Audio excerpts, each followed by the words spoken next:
in NXT. I've had a title longer than I haven't. It's easy when you're at the top, but down at the bottom, you have to climb your way back to the top. That's where you find yourself. People think if you're a great independent wrestler, you're going to be great on the main roster. You got to have an equal balance of work rate, entertainment value, and I think that's what helped me excel. When your name gets brought up, everybody goes, Melo is the future. It's not a bad thing at all. It's a super compliment, but I do understand the pressure of that. You're doing stuff with John Cena, The Undertaker. It's like a dream. I almost didn't believe that it happened. It was a great moment, just something I'll never forget. Who's the match you want to have with somebody that you watched growing up? Probably Eddie Guerrero. There he is. What a pleasure to be chatting with him. Melo, it's so good to officially meet you. Yeah, likewise, Chris. Yeah. Been following you on Twitter, been following you on Instagram, been following you on NXT. What a journey you've been on. Absolutely. Yeah. Good to be here, man. Yeah, it's so good to have you on. I actually want to start with this. What does it mean to be him? I don't know if you watched NXT last night. You know, I had that kind of come to Jesus moment. If I'm not champion and I'm not, the top of the card, then am I really him? I think, going into this match with Ilja Dragunov, it really is a question I need to ask myself as what does that mean to be him?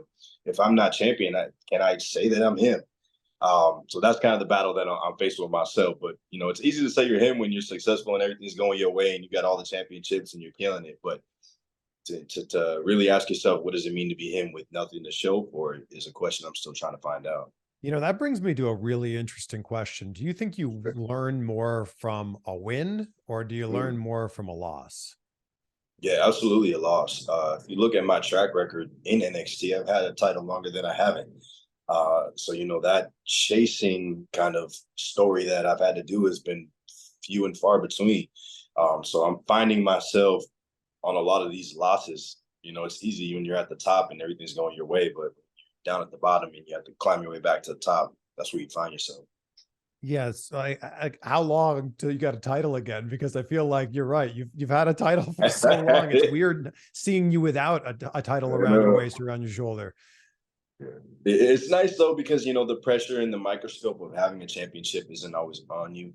That's the one difference that I think about not being champion. But at the same time, when you get into anything, especially with wrestling, you want to be champion. If you're not trying to be champion, then what's the point? What's the chase for? So, obviously I want to be back champion again. You had a heck of a show a few weeks ago. A lot of people are calling this like NXT WrestleMania. And here you are in the main event. You're doing stuff with John Cena. You're doing something with The Undertaker who shows up. Walk me through what that day was like for you. It was like a dream. It was like a fever dream, man. Like it's funny. A lot of people kept, hit me up the day after and, that night. It was like, I almost couldn't believe that it happened. But there was that moment where you're like, look, I'm a pro and I'm going to be in this moment and I understand the assignment. And then there was a moment where I was a little kid and I'm like, shoot, this is freaking cool, man. This is really cool. The whole thing with Taker at the end, I didn't know that, I didn't know that was going to happen. I didn't know what to do. I just kind of was like, let me just walk back with him. And then he walked me through the whole, thing with the pose and everything. I was just sitting there like a kid. And I remember walking back through. I was like, that was so freaking cool. And he just patted me on the back. But it was a great moment, just cool experience. And something I'll never forget, man, for No, it's not like he walked you you did the move at the same time. Like, how did you figure all that out if you didn't know it was going to happen? He told me, he said, all right, on 3, 1, 2, 3, now.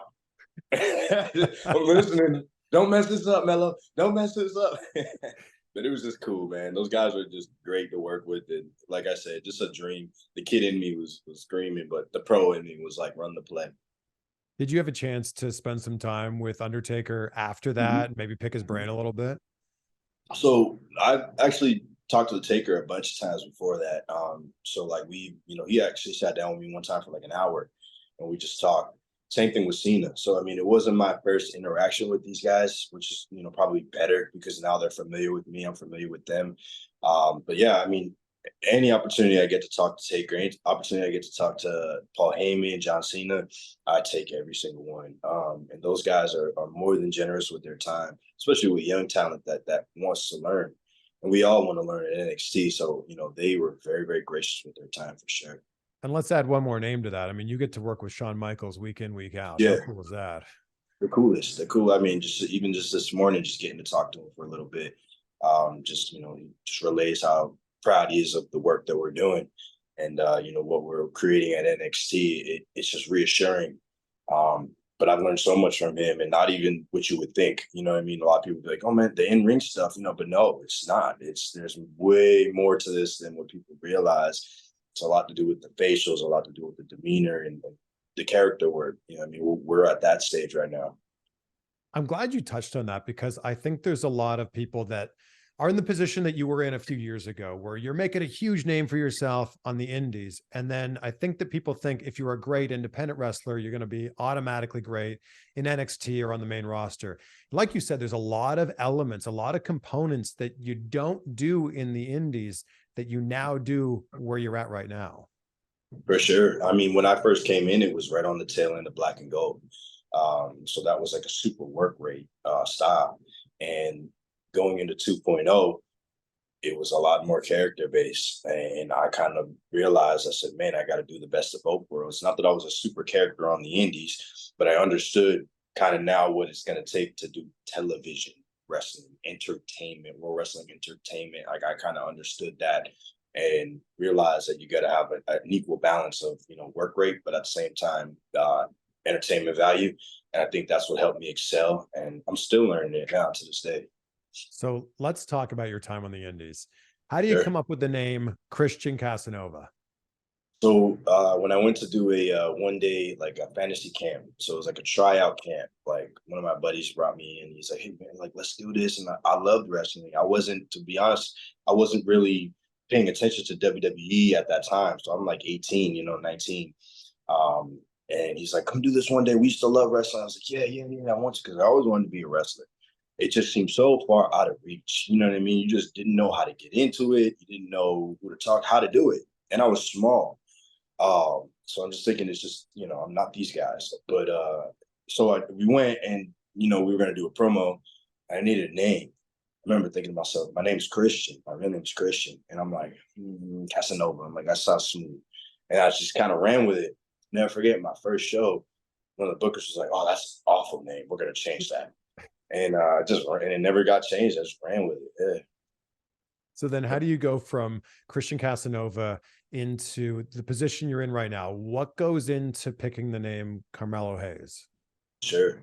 It was just understanding that evolution is required in wrestling in general, in this business. Me as a person, like, the best part about it was I was a kid in the business and I grew up, through wrestling, and I had to evolve because of, my, circumstances and then my experiences. And, you're seeing my evolution as a human being as well as a wrestler. And it, transformed the whole Carmelo thing. Obviously, you know how that works. You get signed to NXT, you're not going to take the same name.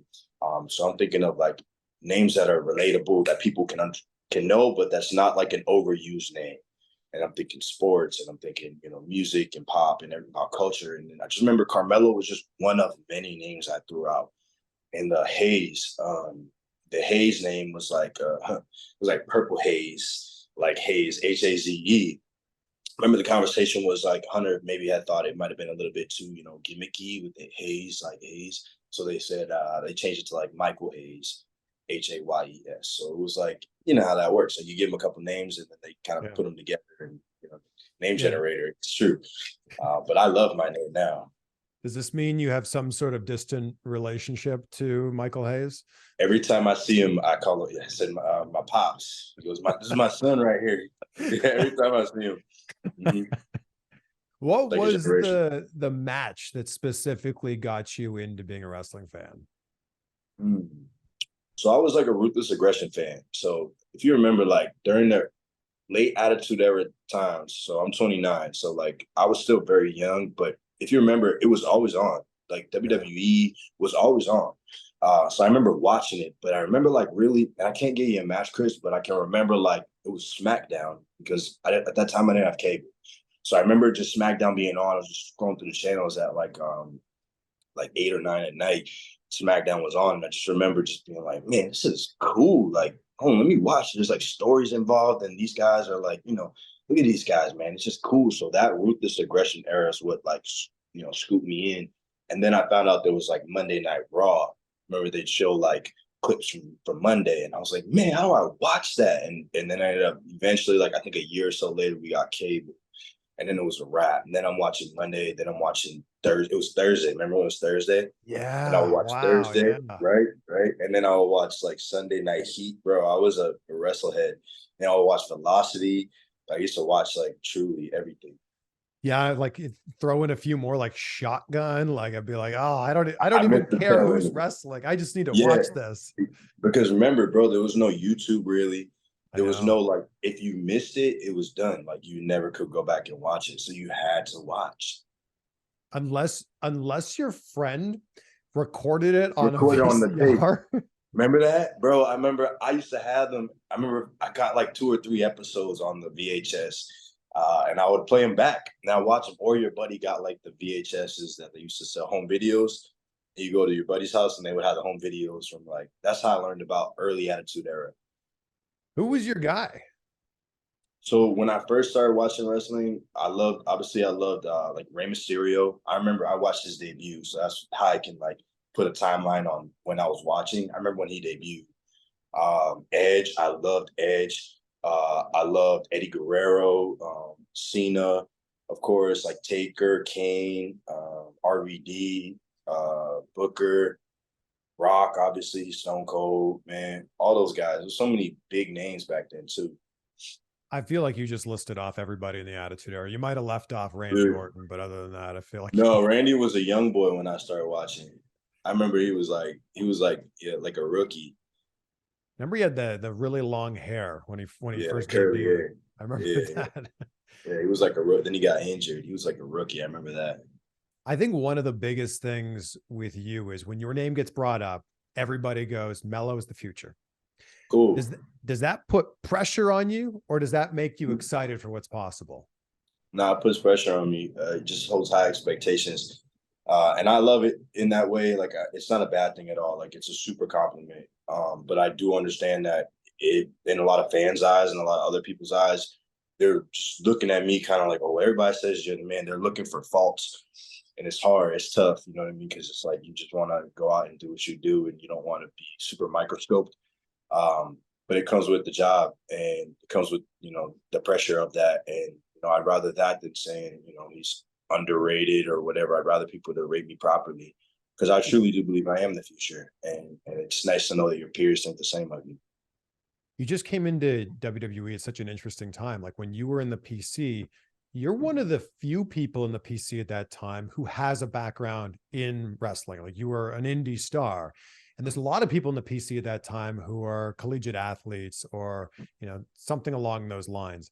How different was that being in the PC where you've got this background, but maybe you're not what they're looking for at that time? Maybe you're not what they're recruiting. Sure. Yeah, I was one of few. There wasn't a lot. There wasn't too many, especially now. It's even fewer. But I knew, it was a lot of people, could look at that like being envious that they didn't have to go through what I had to go through. But truly, I was not envious at all, because I'm like, I felt leaps and bounds ahead. Like I've got so many cool experiences that I feel like I've been in most situations before that set me up for success in WWE. So, a lot of them are experiencing things for the first time. I'm like, man, I got my butt kicked about 5 times for messing up something. Like this is nothing, or I've been in this position before in a match where something goes wrong, or, they're experiencing it for the first time on live TV. Thankfully, I got to experience it in front of 50 people, you know what I'm saying, for $50. But no, it's one of those things where I root for everybody, because I understand like this is not easy, man. It's just not easy. And if you're willing to give up your life for this, because it is that, bro, like it's 24/7. And I commend these guys coming in and opening up to a new world. This is a new world, man. It really is. I can relate in a small way, because when I started my broadcasting career, I was on a small TV station, Peterborough, Ontario, Canada. And I was making a ton of mistakes, but I was making mistakes in front of nobody, right? So it didn't matter. And I feel like that's kind of the blessing of being able to do this on the indies. You're messing up, but people are kind of more forgiving because they know the next time they see you, you'll be that much better. Yes, bro. Yes. So when you look at these matches with you and Ilja Dragunov, these are like intense. These are stiff. What's the conversation like before you get in the ring with him? Because it sure feels like you guys are giving it to each other. There's no conversation. It's just what's understood is understood. You know what I mean? He's so fantastic at what he does that there's like, you almost have that expectation of, hey, I'm going to get in the ring and it's not going to be a night off. Not like anybody has nights off in wrestling, but it's not going to be, you're going to fight for your life and in a good way. You know what I mean? Because those are the matches that are most highly regarded. You know, my matches especially, like people love those matches. So to me, it's like whatever we got to do, like F it, we ball. Like let's go all out, and what happens happens, and if they're happy, I'm happy. Melo doesn't miss, right? Right. Does Bron Breakker spear you just a little bit harder than he spears everybody else? I am 3-0 on him, so I mean, I don't blame him. It just feels like the spears that he hits on you, I don't know if maybe it's just the way you take them, but they sure seem very hard. Guys, Bron, man, I don't know. But I mean, the matches that you've had with him are incredible. Thank you. How sick are you of people talking about Melo and the main roster? Because you get it every day, I'm sure. Yeah, I'm not sick of it, but it's just kind of like I wish people would just appreciate the time that I'm in right now and stop trying to future book me. You know what I mean? Just like let's live in the moment, because I've been able to do that, and if I can do that, y'all can do that. Like, I'm super excited for what's to come. A year ago, I was like, you know, a little bit antsy about it, and then I realized, I said, you know what? Let me just embrace the spirit in my life, because you know we're gonna have all those moments down the road, but you know this period right now, you only get this one time. You know what I mean? The come up, you know, the rise. And I've been grateful enough to be in such a great position in NXT where it's truly been a uphill rise. So I couldn't complain if I wanted to. So I just want fans to just enjoy this process right now and see me grow. Because you know, once you get to the main roster, it's like starting from scratch. It's like a baby. So you know, this form of Carmelo Hayes is probably not gonna be the same form of Carmelo Hayes on the main roster. So it's like let's just enjoy this now while it's there. Let's fantasy book you in the past. Okay. So you just listed off a bunch of incredible names that you watched growing up. Yeah. If it was, you know, if they were in their prime, still active, who's the match you want to have with somebody that you watched growing up? Probably Eddie Guerrero. Yeah, I love Eddie, man. I just love Eddie. And then obviously, you know, Shawn, you know, like obviously Rock. I could go all day. Yeah, I can go all day. But like, I want to wrestle all of those guys. But if there's somebody that's not here that I think I would have a great match with would be Eddie. I love that. I love that experience. I ask guys like, what's working with Eddie like? Yeah, I mean, I would always ask guys that. Can Shawn still take a bump? Like, does he take bumps in the PC? Dude, no, he doesn't. But he said something to me one time. The best quote he ever said to me one time. He said, you know, if I want to, I'll tape up my knees and run circles around all you guys. and I believed him.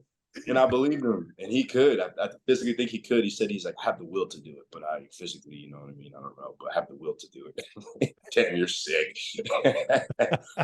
he was probably talking smack, but he's the GOAT for a reason, you know? The GOAT. He could. I'm telling you, I think he could.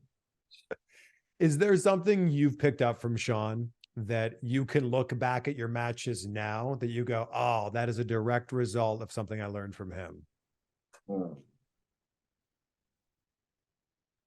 Probably subconsciously, yeah.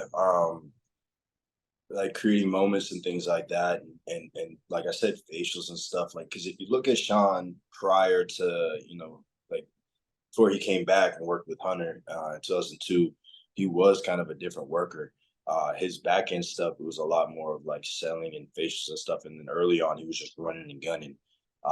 So like I try to get the best of both worlds. But one thing I have to understand is like it's an accumulation of years and years and years of equity, especially TV equity, that allowed him to work a certain way. So there's certain things that I see with Shawn, with any guys. You got to realize that those guys put in so much time, so they're allowed to work that way. If that makes sense. I hope I'm not saying too much, but there's a lot of things that like I'll watch from old Shawn that like I try to see, and I'm like, oh, okay, I see why he did that. I'm like, oh yeah, that's good. Try not to take too much from certain guys because I don't ever want to be compared. But there's a lot of subconscious things that I do that Shawn had taught me. I can't pinpoint it, but there is things that I do. I'm going to put you on the spot here. What's your favorite Shawn match? You know what? An underrated match, man. I loved him and Jeff Jarrett. I really enjoyed that match. A lot of people don't give that match enough credit. That is a deep cut. That's a deep cut, man. I really enjoyed that match. I mean, he has so many. I love that version of Shawn. And then obviously, you know, his match with Taker, like for the storytelling, his match with Kurt, you know, you really can get into that. And it's so funny because he'll joke about it. He's like, I don't know why they show, you know, here at the PC, they show you guys, me and Taker. It's like, we had 30 years, you know, he's like, tell you guys to do it like this when we had 30 years of, you know what I mean, of building up our names. Like, you know, you guys can't do this for another 20 something years. But yeah. What was it like the first time you ever walked into the PC? I felt like I belonged. I felt like I was home. I did. I truly did. Like, I felt like I belonged there. I didn't feel out of place. I was like, here we go. Like, this is what you dream of. You know what I mean? It was like, this is like the goal. Felt like I achieved something, but it also felt like I was just starting something. You know what I mean? Like, it was like, I'm here at the beginning. I made it to the end, right? But also at the same time, but I'm here at the beginning. So I felt like I was allowing myself to shed that skin that I had before. Like, I wasn't gonna come in like I knew this and I knew that. I was just free, like giving myself up to them. Like, okay, just teach me from scratch how you want me to do it, and I will do it that way. I thought it was so cool to see you in the ring with Cody Rhodes, like to make sure that he would have the clearance to be able to wrestle again. How were you selected as that guy? So I know Cody had he'd been reaching out and helping me out and giving me like little pointers and telling me when things are good and giving me just talking to me a little bit about certain matches prior to that. And then I know he was getting ready to come back for the Rumble, and he had picked Joe Gacy and myself to kind of work around with him. I think it had a lot to do with, you know, Joe Gacy being a little bit bigger, me being a little bit more agile and faster. And then obviously Cody, you know, just wants to get to know us, younger talent and stuff like that. But it was a huge honor. And like I said in his documentary, I didn't feel like I was helping him. I felt like he was helping me. He was fine. He was chilling. But I was like, oh my God, okay, all right, this is how these guys do it. Like, this is such a difference when you get in there with guys like that. It's such a difference. Like, you're like, oh, this is that pace, and this is that, you know what I mean? This is that energy. This is where you turn it up here. Like, I learned a lot working with Cody. I really did. Yeah, is there's like, can you put it into words? Is it a tangible thing that is different when you're on that level that someone like Cody's on? Experience. He's been to the mountaintop. You know what I mean? He's done WrestleMania. He's been all around the world. You just kind of over time, you just kind of learn to. It's hard to explain. I think you learn I see it with a lot of experienced talent on main roster too. Like even Becky, I watch Becky closely when she's performing at NXT, and I just see all the things that takes years for you to learn and understand. And I see it, I'm like, oh, okay, that's why she does that. Oh, okay, yeah, like she turns it up there, she slows it down here. Like, man, I'm a student of the game. I really am. And I study a lot of those guys and that been to the mountaintop and what makes them, you know, so successful. I'm sure being a student of the game, you watch a lot of wrestling, not just live, but you watch a lot of wrestling, period. I mean, it's so accessible now, right? What would you say is the match that you rewatch the most? Good question. That's a good question. I really love all the Eddie Guerrero stuff he did with certain people. You know what I mean? He had a lot of great matches with certain people. There's not one particular match that I watch a lot. I'll tell you why. I try not to watch too much wrestling because I don't ever want to take things from certain people and become too similar to them. You know, that's something where it's like, you don't want to, like I said, I don't want to be compared. You know, I love all these guys, but I don't want to be like, he's the second or he's the next or he reminds me of, like, I don't want that. Really don't. Like, I want to be a hybrid of, you know, everything that I do. And I want to almost create my own style. Like, I want down the road people to be like, oh, like, for example, I want to wrestle like Carmelo Hayes. as opposed to being like, I want to wrestle like so-and-so and so-and-so. So I'm trying to mold my own style, and I try not to get too much influenced by so many people, but I try to pick the little things and not so much the big things. I'm curious, being a student of the game, and Mhm. you're taking notes on these. Are these mental notes? Are these notes up here? Or like, do you have like a notes section in your iPhone where you're like, oh, this is a thing I want to do or try? I come up with a lot of things in my, like when I'm trying to fall asleep, I come up with a lot of things. Oh, isn't that the worst? I know. But you know what? I love that, because then the next day I'm like, I saw this in a dream. I want to try something. People are like, what the hell? That's how I came up with a lot of my moveset. You know what I mean? And it's not just about the moves, but like, I also think about the moments in the field. Like, what would I really feel in that moment? Things like that. But I do also write it down. Like when I talk to like the OGs and stuff and they give me good stuff, like I make sure I write it down just to show like, hey, one, I really care about what you're saying. Two, I'm going to make sure I never forget this. So I have a notepad with different people that I've talked to and different things that they're giving me. There was a video that I think you posted of John Cena backstage with you and Trick, and he's wearing your glasses and putting you guys over. Yeah. Did that just kind of randomly happen? Yeah, he's cool, man. He just was like, whatever, yeah, sure. Like you can, because people forget that dude was like the coolest, man. It's so funny when they're like on the tail end where they're just kind of like, I used to be this back in the day. I'm like, dude, Thugonomics, that was so cool. Like I told him that before. I said, can we do the bang bang and then do the Thugonomics thing? He thought about it first. He's like, yeah. I was like, let's go. But I'm thinking, what are you thinking about, man? That shit was cool. There's a lot of fans that saw that moment with the Undertaker and putting the arm up as kind of a passing of the torch moment. Do you see it as that? I don't know. I mean, I just was cool to be in that moment. It's hard to say, like, when you're in it and it's you, it's different. You know what I mean? I'm sure it's like other people can interpret things like from the outside perspective. On the inside, to me, it was like, it was business. It was like, this is what we're doing. You don't get too caught up in the, what does this mean? Does this mean I'm the next guy? Like, we don't get caught up in that, because we got TV next Tuesday, and John Cena's not going to be there, and the Undertaker's not going to be there. You know what I'm saying? So it's like, we don't get caught up in those things. I know a lot of fans do, and that's awesome. You know what I mean? I love that for them. But truly, as entertainers and as, being those guys in there and pros, like, we have to focus on what we got to do. So I don't get caught up in any of that. That was freaking cool as hell. I can't deny that. But, if I'm the guy or whatever, that's not on my mind. I'm just thinking about, all right, we got TV next Tuesday. Let's kill that and just focus on it. If there's someone watching this right now that just watches the main roster and they know who you are, but maybe they haven't seen a Carmelo Hayes match, what match do they need to go watch right now to see what you're all about? There's two matches. Okay, bring it. An earlier Carmelo Hayes match would probably be the one with Ricochet. I feel like that was a test match in a way. Like, hey, is this kid really? Is he really like that? And I hung toe to toe with Ricochet, and I think that I showcased myself and in a positive way. And then the match I had with Dragunov, I'll probably say the first one, Great American Bash. We beat the hell out of each other, and it was a good match that I feel like showed a different side of Carmelo Hayes, as opposed to like such a flashy and that type of style. So those two matches, Ricochet and Ilja Dragunov for Great American Bash. Both great matches, such good matches.